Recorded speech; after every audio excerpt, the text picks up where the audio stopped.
Another of the rather rare motor cars parked in Cuff Miller's garage today, the 390 Mustang. Beautiful car.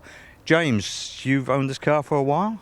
I've only owned it for about 4 to 5 months now. I bought it from a guy that had owned it for 8 years and had done a lot of the bodywork to it, but the mechanics was letting him down and he had to sell it.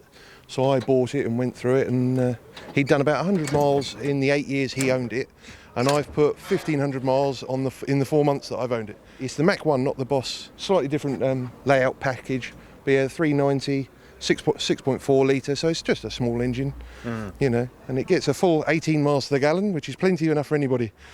But this is not your everyday runner. I mean, this is a car that you bring out for special events, and it's a summer car, really, isn't it? But it's a gorgeous motor car. I enjoy driving it. I mean, if I'm out and it rains, I'm not one of those ones who panics, because at the end of the day, it's a car, it's not a piece of art, and what's the point of having it if you don't enjoy it? When I go to shows or go out and about, I let people get in it, I let people start it, I let them unlike a lot of people where they say, you know, don't go near my car, sure. Please help yourself, just be respectful, you know, and as long as they don't damage it, I don't see what the problem is. What year is this one? This is 1969. It's a one-year production. In 1970, they changed it, and in 1968, which is the Bullet Mustang, if you put them next to each other, they're a completely different animal. It's got 1-year mirrors. The front end changed in 1970. The vents in the side went away. They got deleted for the later models.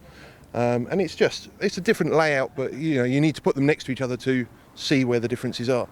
But it's classic American grunt, isn't it? American hot car. Yes, I mean, at the end of the day, it's a car to be driven. It's not a car to toddle about in. You can do, but it gets distinctly umpty. You get it up to 60, 70 mile an hour, and it's perfectly happy. It'll track along with the rest of the cars on the motorway, no problem at all.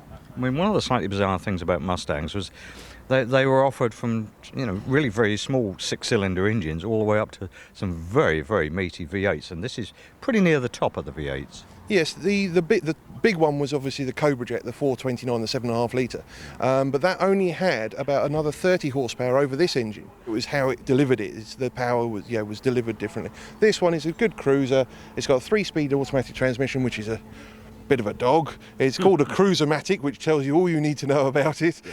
A bit of America. Yes, but no, I mean, it's a perfectly usable car. I mean, you say it's not an everyday car. You could use this as an everyday car. You can get 4 people in there comfortably. The boots, you know, goes all the way to the back seat, so you've got a good, you know, it's up with the focuses, and you know, as long as you don't mind the 18 miles to the gallon, you can live with it.